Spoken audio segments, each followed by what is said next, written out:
तो आज next class दूसरी क्लास आज जो क्लास स्टार्ट करेंगे उसमें क्या सीखेंगे हम लोग। टेम डेटा। टेम डेटा होता क्या है, टेम डेटा क्यों यूज़ करते हैं, ठीक है। S P dot net M में टेम डेटा का क्या रोल है, वो सारी चीज़ हम लोग इसमें सीखने वाले हैं। तो टेम डेटा क्या है, इसके डेफिनेशन यहाँ पे गिवन है। Temp data is used to transfer data from view to controller. कहाँ से बोल रहा है, from view to controller and controller to view. देखो यहाँ पे बहुत इंपॉर्टेंट सी बात बता रहा है कि हमारा डेटा क्या होता है, व्यू से कंट्रोलर की तरफ जाता है और कंट्रोलर से व्यू की तरफ भी जाता है। और from one action method to another action method of the same और डिफरेंट कंट्रोलर। एक और इसमें एडवांटेज है कि आपके पास कंट्रोलर एक हो या फिर आपके पास कंट्रोलर डिफरेंट हो, ठीक है। वो क्या करेगा, आपके डेटा को एक कंट्रोलर से उसके एक्शन मेथड से दूसरे एक्शन मेथड में भी डेटा जा सकता है। वो कैसे करेंगे वो करके बताएंगे तो ज़्यादा समझ में आएगा। Temp data store the data temporarily and automatically remove it after retrieving a value. एक चीज़ यहाँ पे और अच्छे से समझना कि टेम डेटा जो स्टोर करता है डेटा को, वो क्या करता है, टेम्पोरली करता है। अब वो क्या करता है, ऑटोमेटिक रिमूव हो जाता है। कब, जब वो अपना डेटा को रिट्रीविंग कर देता है, मतलब अपना डेटा को वो जब ये कर देता है, शो करवाता है किसी भी व्यू में, तो उसके बाद वो जो टेम डेटा होता है वो अपने आप को नल कर लेता है। Tame data is the property in the controller base class, so it is available in any controller or view in the ASP.NET MVC application। ये हमारे MVC जो एप्लीकेशन बनाते हैं ASP.NET के अंदर में, उसके अंदर में ये एक तरह का प्रॉपर्टी, मतलब कि इसके अंदर में एक तरह का ऑब्जेक्ट यूज़ होता है, ठीक है। जिसमें हम लोग टेम्पोररी तौर पे किसी एक्शन मेथड, कंट्रोलर के एक्शन मेथड का डेटा को स्टोर करके एक कंट्रोलर के व्यू से दूसरे कंट्रोलर के व्यू में ट्रांसफ़र कर सकते हैं।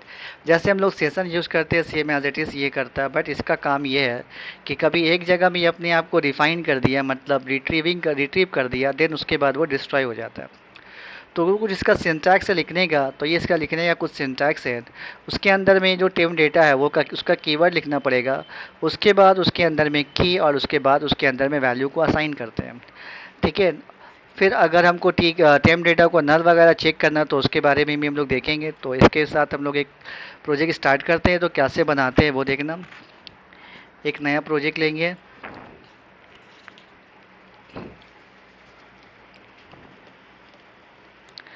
यहाँ पर एक टेम्पलेट बाय डिफ़ॉल्ट चूज़ किया हुआ है, इस पर dot net web application dot net framework. इस पर क्लिक रहने देना है, अगर नहीं मिले तो यहाँ से सर्च कर लेना सेम चीज़ लिख करके, देन उसके बाद नेक्स्ट करना है। उसके बाद ये हमारे से क्या पूछ रहा है कि प्रोजेक्ट का नाम क्या होगा। तो प्रोजेक्ट का नाम कुछ और हम दे देते हैं, क्लास 3 उस अंडर स्कोर टेम डेटा, ठीक है।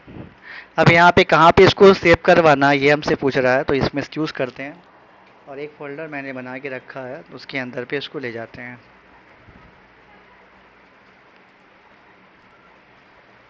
नेक्स्ट क्या करना है, क्रिएट में क्लिक कर देना। अब यहाँ पे बहुत सारा आपको टेम्पलेट मिलेगा कि किस टाइप का आपको यूज़ करना है एमवीसी के लिए। एमटी एप्लीकेशन यूज़ करना है, वेब फॉर्म यूज़ करना है, ये एमवीसी यूज़ करना है, ये वेब एपीआई है। जब वेब एपीआई क्लास होगा तो उसके बारे में अलग सा डिस्कशन होगा, बट अभी इस तीनों में से कोई एक चूज़ करना होगा। इससे क्या फ़ायदा होता है, ये हमारे पास कंट्रोलर का फ़ोल्डर, व्यू का फ़ोल्डर और एक्शन मेथड मॉडल का फ़ोल्डर बना के दे देगा, ये दोनों, ठीक है, ये और ये। बट अभी हमको ये वाला काम नहीं करना है, हमको खुद से सारा चीज़ बनाना है। कंट्रोलर का ही फ़ोल्डर बनाना है, कंट्रोलर का फ़ोल्डर बाय डिफ़ॉल्ट तो ये बना के दे ही देता है। इसमें क्या होता है, कंट्रोलर का फ़ोल्डर, व्यू का फ़ोल्डर, मॉडल का फ़ोल्डर, ये तीनों चीज़ बना के देता है। और एक होम कंट्रोलर में बाय डिफ़ॉल्ट कोडिंग भी करके देता है, बट ये अभी यूज़ नहीं करेंगे, बाद में नेक्स्ट क्लास में यूज़ करेंगे। हम लोग क्या करेंगे, एम्प्टी चूज़ करना है और यहाँ से एमवीसी का टेम्पलेट चूज़ करना है, और किसी में किसी तरह का कोई भी चेंजेस नहीं करना, नेक्स्ट कर देना बस। ये थोड़ी देर में टाइम लेगा, बहुत सारा फ़ोल्डर वगैरह क्रिएट करता है तो भी कुछ टाइम लेगा। मशीन के रैम के ऊपर डिपेंड करता है कितना टाइम लेगा वो।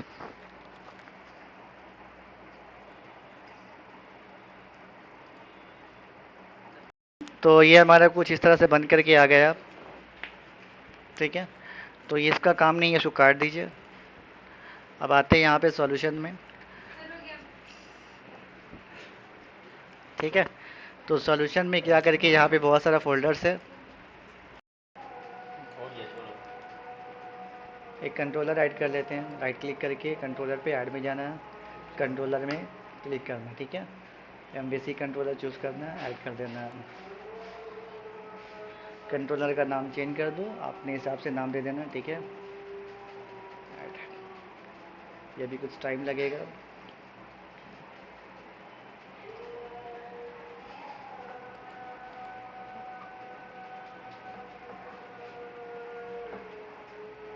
तो ये हमारे पास क्या हो गया, एक कंट्रोलर बन के आ गया जिसका नाम है होम कंट्रोलर। ये कंट्रोलर क्या होता है, एक तरह का क्लास होता है जो कि कंट्रोलर क्लास को इनहेरिट करता है, ठीक है ना। ये होम कंट्रोलर तब क्या हो गया, हमारा चाइल्ड क्लास हो गया, ठीक है। किसका चाइल्ड क्लास हो गया, इसका तब पेरेंट कौन है, कंट्रोलर इसका पेरेंट है, और ये होम कंट्रोलर इस कंट्रोलर का चाइल्ड है, ठीक है। ये सब इंटरव्यू में पूछता है कंट्रोलर कौन है, क्या है कंट्रोलर, क्या होता है, किससे इनहेरिट होकर के आया। फिर उसके बाद इसके अंदर में एक फंक्शन है जो हम लोग नॉर्मल ASP.NET फंक्शन लिखते हैं, तो ये भी एक तरह का फंक्शन है, बट ये फंक्शन में का क्या होता है, अपना एक HTML पेज होता है जिसको हम लोग व्यू बोलते हैं। और ये व्यू कैसे बनता है, राइट क्लिक करना पड़ता है इसके ऊपर में, ऐड व्यू में जाना होता है, उस नाम से चूज़ करेंगे इसी को ASP.NET MVC। उसके बाद दो तरह का टेम्पलेट पूछ रहा है, हम ये वाला लेआउट चूज़ करेंगे, बाय डिफ़ॉल्ट जो दिया हुआ ऐड कर देंगे। अब ये कंट्रोलर का ये क्या बन गया, इस एक्शन मेथड का एक HTML पेज बन के आ गया जो कि यहाँ पे है। अभी ये पूरा ब्लैंक है, इसके अंदर में हम जो भी कोड लिखेंगे और रन करेंगे इस फंक्शन के अकॉर्डिंग ये हमको डिस्प्ले देगा। अब ये व्यू कौन से फोल्डर में जाके बना है वो देख लेते हैं। तो पहले इसको सबको प्लस कर देते हैं। अब यहाँ पे देखो एक कंट्रोलर का फोल्डर हमारे पास बना। अभी मैंने जो ये व्यू बनाया उसका नाम से हमारा क्या हो गया, एक व्यू का फोल्डर बन गया जो कि कंट्रोलर का नाम क्या था, होम। उसके अंदर में एक व्यू बन गया इंडेक्स नाम का। इसमें डबल क्लिक करके खोलेंगे तो यही चीज़ खुलेगा, ठीक है। तो इस तरह से हम कंट्रोलर का व्यू को भी फाइंड आउट कर सकते हैं कि हमारा व्यू कहाँ पे जाकर के सेव हुआ है। तो व्यू फोल्डर के अंदर में पहले क्लिक करना, एक्सपाइंड करना, उसको होम आएगा, होम को एक्सपाइंड करना है, इंडेक्स पेज हमारा आ जाएगा जो कि स्टेप पेज है, ठीक है।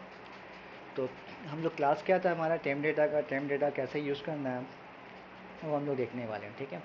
तो टेम डेटा में क्या करना था, तो टेम डेटा को पहले एक हम लोग असाइन करते हैं डेटा लिखने का जो सिंटैक्स है वो क्या है, टेम लिखना पड़ता है, खुद ब खुद आ जाएगा टेम डेटा। टाइम मारना, थर्ड ब्रैकेट ओपन क्लोज करना, अंदर में उसका की का नाम देना, जो नाम देना आपको। हम यहाँ पे नाम देते हैं मैसेज। अब उसके अंदर में एक वैल्यू असाइन कर देते हैं जिसका नाम होगा I am from time data, ठीक है।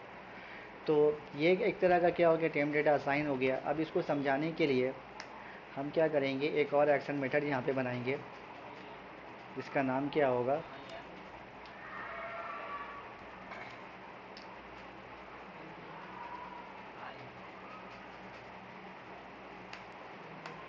अबाउट।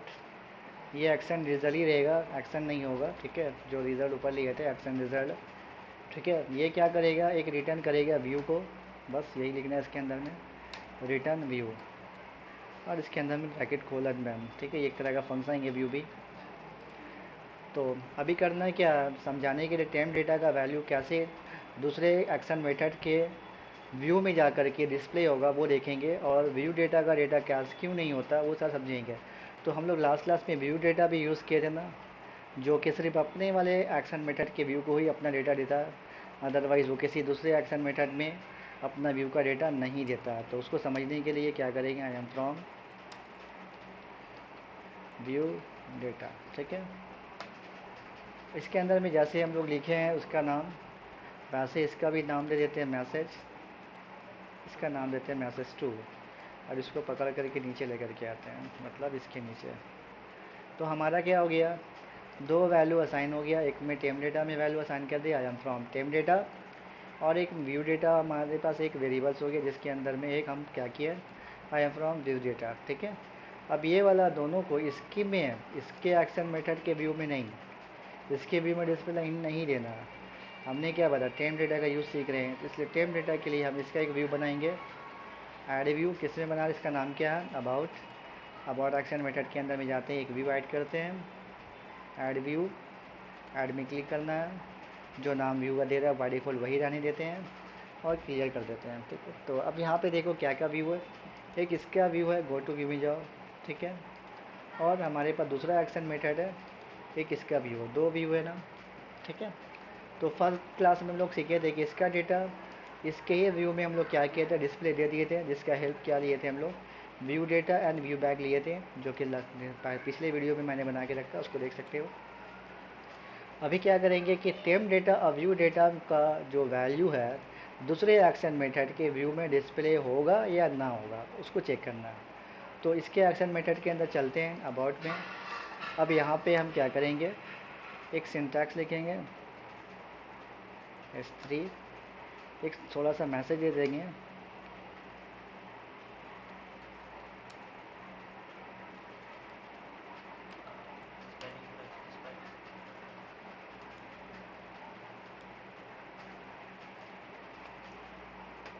इक्वल टू कोलन दे देते हैं उसको। अब यहाँ पे क्या करेंगे, जो मैंने टेम डेटा असाइन किया था कंट्रोलर को, पहले वाले कंट्रोलर को, उसको कॉपी कर लो। मतलब यहाँ पे एक मैसेज मिल जाएगा कि इसका डेटा यहाँ पे गिरा है, ठीक है।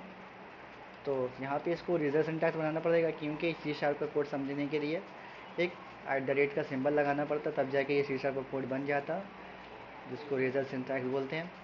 तो हेयर क्या दिखेगा, ये मैसेज मेरे को दिखेगा, और जो भी वैल्यू मैंने यहाँ पे असाइन किया था ये वैल्यू यहाँ पे आ जाना चाहिए, अगर टेम डेटा प्रॉपर काम करेगा तो। नेक्स्ट क्या करेंगे,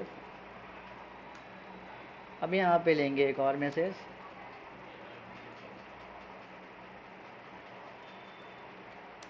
डेटा वैल्यू। अब व्यू डेटा का जो असाइन किए थे वैल्यू, उसको कॉपी करना है, और अबाउट के एक्शन मेथड के व्यू में आकर के उसको भी लगा देना है। तो अभी क्या होगा कि व्यू डेटा क्या करता है, ये अपने वाले एक्शन मेथड के व्यू में अपना डेटा दिखाता है, ठीक है, और अपने आप को वो ख़त्म कर देता है। और टेम डेटा क्या करता है, ये अपने वाले से दूसरे वाले के एक्शन मेथड के व्यू में डेटा ले जाएगा, और उसके बाद अपने आप को वो नल कर देगा। अगर हम तीसरी बार कहीं पे यूज़ करना चाहेंगे तो टेम डेटा भी क्या होगा, नलेबल हो जाएगा, कोई डेटा उसके अंदर नहीं बचेगा आफ्टर रिट्रीव, ठीक है। तो फिलहाल अभी समझ में आ गया होगा, इसका एक एक्शन मेथड के कोई व्यू में हम लोग कुछ डेटा नहीं सजाए हैं, किस में रखे हैं, अबाउट के व्यू पे क्या किया, डेटा को असाइन कर दिए, इसको हम लोग डिस्प्ले देने वाले हैं। तो चलो रन करते हैं। तो यहाँ पे डायरेक्ट रन करते हैं। अभी याद रखना, फर्स्ट टाइम जब रन होगा तो यहाँ पे कोई डेटा नहीं गिरेगा, क्योंकि कुछ नहीं है यहाँ पे, मैंने लिखा है। कैसे जाएंगे अबाउट में वो दिखाएंगे, चलो।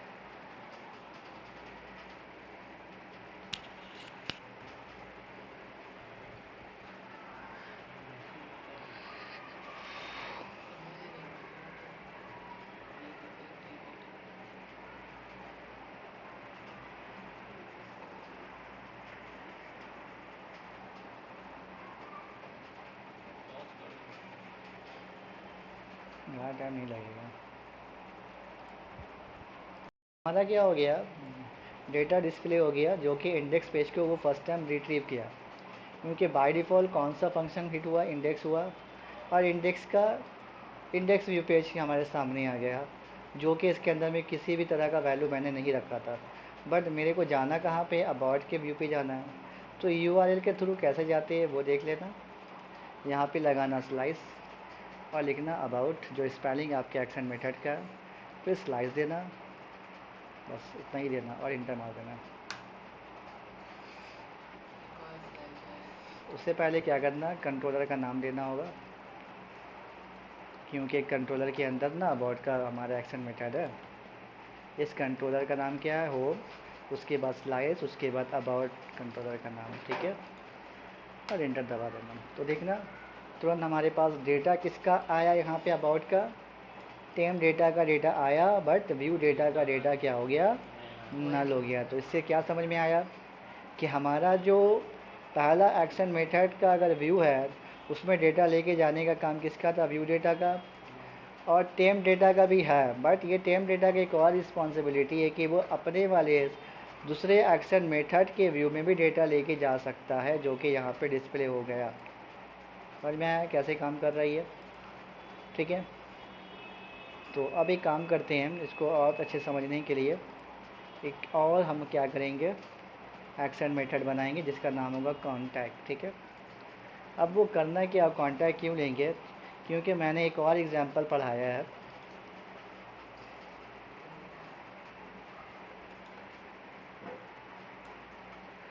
तो मैंने क्या बोला कि यहाँ पे एक एग्जांपल है, temp data store the data temporarily, ठीक है, and automatically remove it after retrieving a value. ठीक है, वो क्या करेगा कि आपका डेटा को एक ही कंट्रोलर के मतलब एक फर्स्ट टाइम जब भी किसी भी कंट्रोलर के एक्शन मेथड में रिट्रीव करवा दो तो वो कर देगा। अब चाहोगे कि वो डेटा बार बार किसी और एक्शन मेथड के व्यू में लेके जाए तो it is not possible in this. ठीक है, तो इसको अब एक्सप्लेन करने के लिए हमने क्या किया, एक एक्शन मेथड बना जिसका नाम है कॉन्टैक्ट, और इसको क्या करेंगे, एक व्यू बनाएंगे इसके अंदर में, add view, same as it is, copy paste. तो अब क्या हो गया, हमारे पास कॉन्टैक्ट का भी पेज आ गया, कॉन्टैक्ट व्यू आ गया। तो अब क्या करेंगे, जो चीज़ हम लिखे थे अबाउट में, यही काम करेंगे कॉन्टैक्ट में, और उसके अंदर पे इसको लाके कॉपी पेस्ट कर देंगे। अब चाहो तुम फर्स्ट टाइम अपना डेटा कॉन्टैक्ट पेज में दिखाओ या अबाउट पेज में दिखाओ, वो फर्स्ट टाइम डिस्प्ले कर देगा, बट आप उसके बाद पीछे हटने की कोशिश करना वन स्टेप, तब क्या होगा, डेटा सब तरफ से नल हो जाएगा। तो देखना टेम डेटा भी क्या होगा उस टाइम, वन टाइम रिट्रीव करने के बाद अपने आप को डिस्ट्रॉय करता है या नहीं करता। तो चलो पहले डिबग लगा ही देते हैं, अब रन करते हैं यहाँ से।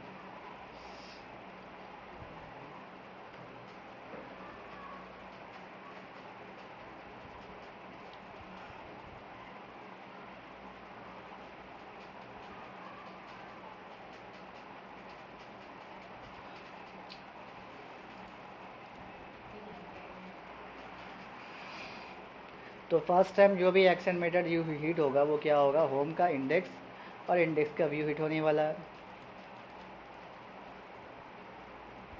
जिसमें कि हमने किसी तरह का कोई भी कोड नहीं लिखा। ठीक है, अब हम क्या करेंगे, यूआरएल के थ्रू अबाउट में जाने का कोशिश करेंगे। ठीक है, जो कि मैंने अभी यूज़ किया था, होम.com/अबाउट, इसको ही यूज़ कर लेते हैं। अबाउट हमारा एक्शन मेथड हीट हो गया, अब इसके साथ उतरते धीरे धीरे, एक्शन मेथड का लेआउट में आ गया। अब ये अपने आप को यहाँ पे डिस्प्ले दे दिया। अब आप चाहना चाहती हो कि अब हमारा डेटा, यही टेम डेटा का जो डेटा है, ये जो टेम डेटा कंट्रोलर पे रखे थे हम लोग, ये टेम डेटा हम चाह रहे कि कॉन्टैक्ट के भी व्यू में आ जाए इसी संग संग। तो देखते हैं क्या होता है। तो यहाँ पे क्या लिखेंगे, व्यू का नाम कॉन्टैक्ट, और हिट करते हैं इसको, तो देखना क्या होगा।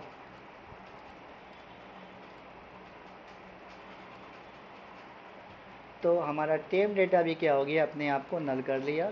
व्यू डेटा तो फर्स्ट टाइम में अपने आप को खाली कर चुका था। तो ये समझ में आएगा कि हमारा डेटा क्या होता है, टेम डेटा का जो वैल्यू होता है वो अपने किसी भी, यहाँ पे जितना भी एक्शन मेथड है, किसी भी एक्शन मेथड को अपना डेटा वन टाइम डिस्प्ले देगा, देन उसके बाद आप किसी और एक्शन मेथड के व्यू में जाना चाहोगे तो अपना डेटा नल कर देगा। इसी तरह से एक और एग्जांपल के थ्रू समझाते हैं। अब इसको पॉज करते हैं पहले। अब हम क्या करेंगे, फर्स्ट टाइम जब प्रोजेक्ट रन होगा तो डायरेक्ट क्या करेंगे, कॉन्टैक्ट पेज में आने का कोशिश करेंगे।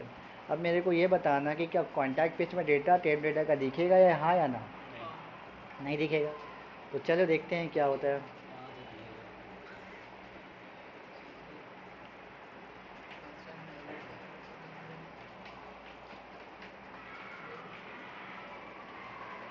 कंटिन्यू कर दो, बार बार दिखाएंगे नहीं। अब देखो यहाँ पे मैंने क्या बताया, हम डायरेक्ट क्या बोले, अब यहाँ पे मैंने बोला डायरेक्ट होम से कॉन्टैक्ट में जाएंगे। ठीक है, तो क्या डेटा दिखेगा या नहीं। ठीक है, तो कॉन्टैक्ट आ गया, हिट हो गया। तो हिट होने के बाद इसको देखते हैं क्या हो रहा है, डिस्प्ले दे रहा है कि नहीं दे रहा है। तो देखो ये हमारा डिस्प्ले दे दिया। अब यहाँ पे रीज़न समझना, क्या रीज़न था, तो यहाँ पे रीज़न यही था, temp data store the data temporarily and automatically remove it after retrieving a value. ये अपने आप को कब डिस्ट्रॉय करता है, किसी एक जगह के व्यू पे अपने आप को जब डिस्प्ले दे दिया, देन उसके बाद वो अपने आप को क्या करेगा, नल करेगा। तो फर्स्ट टाइम जब मैंने हिट किया तो उसके बाद मैंने क्या किया, दूसरा जो एक्शन मेथड का नाम दिया था वो क्या था हमारा कॉन्टैक्ट। इसलिए वहाँ पे क्या हुआ, हमारा डेटा फर्स्ट टाइम डिस्प्ले हो गया। कॉन्टैक्ट ये था कहाँ पे, वो हमारे कंट्रोलर के थर्ड एक्शन मेथड है। तब भी क्या किया, वो अपना फर्स्ट टाइम हम इसको रिट्रीव करने की कोशिश कर रहे हैं, इसलिए वो अपना डेटा यहाँ पे दे दिया। अब इसी तरह से अगर हम पीछे हटेंगे तो पीछे हटने से क्या होगा देखना, मतलब कि अब हम अबाउट में जाने की कोशिश करेंगे। तो अबाउट में आते हैं, ठीक है ना। अब क्या होगा, डेटा आएगा या नहीं आएगा वो देखना। कंटिन्यू कर देते हैं। तो देखो अब उस टाइम क्या हो गया, हमारा टेम डेटा का भी डेटा खाली हो गया। इसका रीज़न यही था जो हम लोग यहाँ पे पढ़े थे कि टेम डेटा क्या करता है, अपने वैल्यू को टेम्प्रोरी होल्ड करता है और एक बार किसी भी एक्शन मेथड में अपने आप को शो कर दिया उसके बाद वो गायब हो जाता है। ठीक है, समझ में आ गया।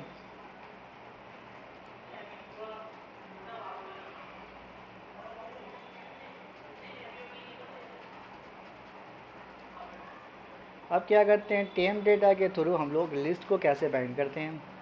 जो लास्ट क्लास में हम लोग एरे पढ़े थे व्यू डेटा व्यू बैग में, तो टेम डेटा का भी यही फीचर्स है कि वो अपना टेम डेटा अपने अंदर में स्ट्रिंग का एरे को लेके जा सकता है और साथ ही साथ हमारा इसको भी लेके जा सकता है, लिस्ट को भी लेके जा सकता है।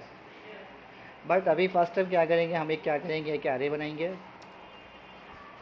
एरे बनाने के बाद यहाँ पे क्या लिखेंगे, हम स्टूडेंट नेम दे देते हैं।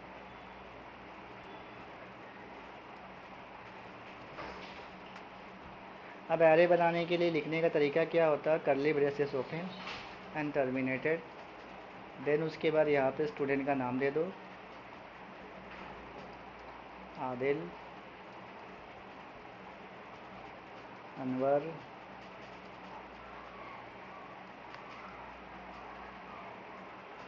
सूफ़ी,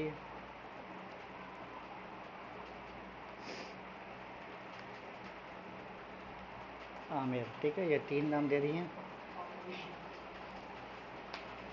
अब क्या करना है, इसमें जो वैल्यू है हमारा एरे जो है, इस एरे में हमारे पास कितना वैल्यू है, 4 इंसान का नाम है जो कि स्टूडेंट नेम के एरे में जमा है। अब इसको हम डायरेक्ट डिस्प्ले देंगे अबाउट में या कॉन्टैक्ट में, तो ये देगा लेने, ये अपने आप को एक्सेप्ट कर पाएगा नहीं, क्योंकि ये डायरेक्ट एक तरह का स्ट्रिंग टाइप का एरे है। और हमारा एक्शन मेथड का नाम क्या है, एक्शन रिजल्ट। एक्शन रिजल्ट का ये रिस्पॉन्सिबिलिटी नहीं है कि आपका स्ट्रिंग का वैल्यू लेकर डिस्प्ले दे या किसी को सेंड करे।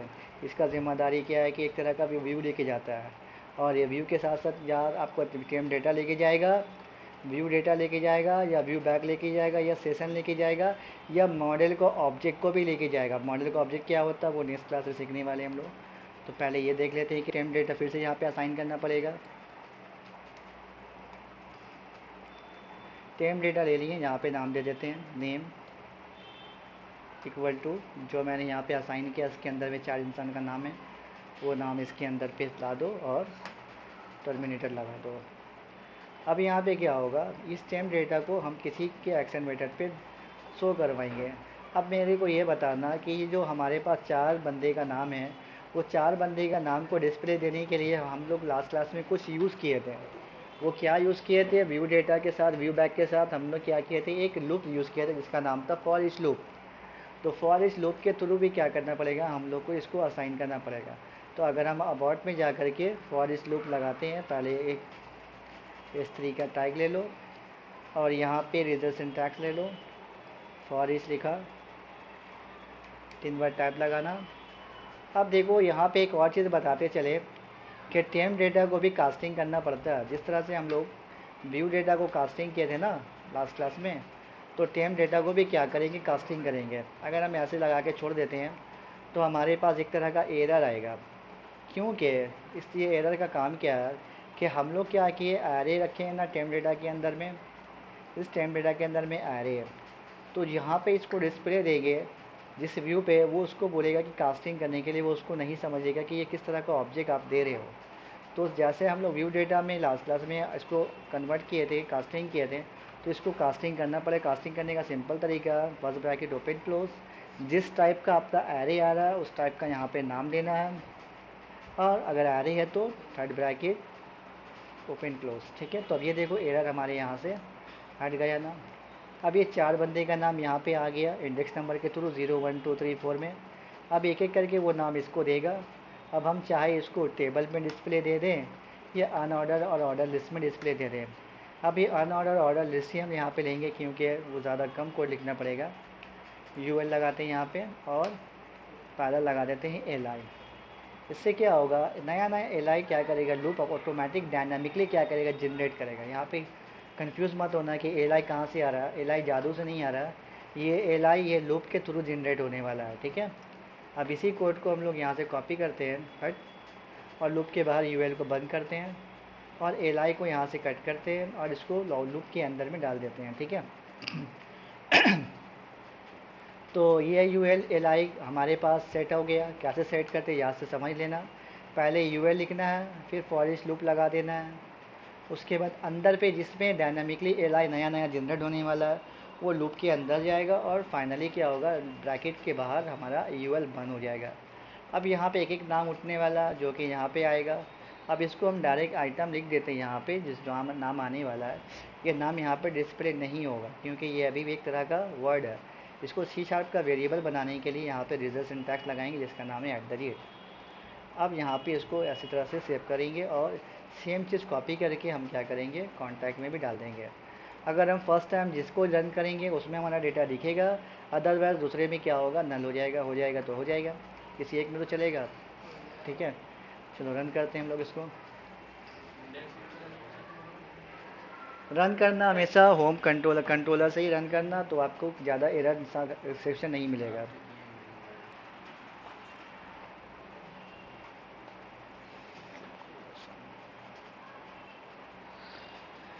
तो कंटिन्यू कर देते हैं, ज़रूरत नहीं है अभी इंडेक्स पे दिखाने का। तो इंडेक्स में मैंने कोई भी कोड नहीं किया, वापस जैसे पहले स्टेप फॉलो किए थे। पहला हम दिखाना चाहते हैं अबाउट में, तो अबाउट क्लिक कर लेना। अबाउट में हमारा सारा वैल्यू ऑटोमेटिक वहाँ से उठ के आ जाएगा और इसके एक्शन मेथड पे देखो रन होने वाला है। देखो एक एक करके इसके अंदर में लूप चल रहा है। एक नाम उठा, आदिल आ गया, उसके बाद कौन आने वाला है, कौन आया, अनवर आ गया। अब कौन आया, अनवर आया, वापस से अनवर कैसे आ गया, अच्छा चेंज हो गया, ठीक है। कंटिन्यू कर दो। तो इस तरह से क्या हो गया, हमारा डायनेमिक एल जनरेट हो गया। तो हम लोग क्या किया अभी, टेम्प डेटा के थ्रू दूसरे एक्शन मेथड का व्यू में क्या किया, डेटा को डिस्प्ले दे रही है। अगर हम कॉन्टैक्ट में जाने की कोशिश करें तो फिर हमारे को क्या मिलेगा, एक्सेप्शन मिलेगा या तो कोई डेटा डिस्प्ले नहीं होगा। यहाँ पे एक्सेप्शन हो गया क्योंकि बोल रहा है कि टेम्प डेटा क्या है, object reference not set to an instance of an object. मतलब वो क्या बोल रहा है, लोकल वास नल, वो हमारा डेटा क्या बोला, नल हो गया, ठीक है। तो इससे समझ में आ गया कि आपका डेटा नल हो जाता टेम्प डेटा का डेटा, ठीक है। कंटिन्यू कर दो, एक्सेप्शन का झाड़ देख लो क्या मिला। यहाँ पे बता रहा object reference not set N instance of object, क्योंकि हमारा वो लाइन टेम्प डेटा एक को डिस्प्ले देने के बाद नल हो गया, ठीक है। अब एक्सेप्शन को भी हम लोग हैंडल कर सकते हैं, कैसे हैंडल करेंगे वो देखेंगे हम लोग।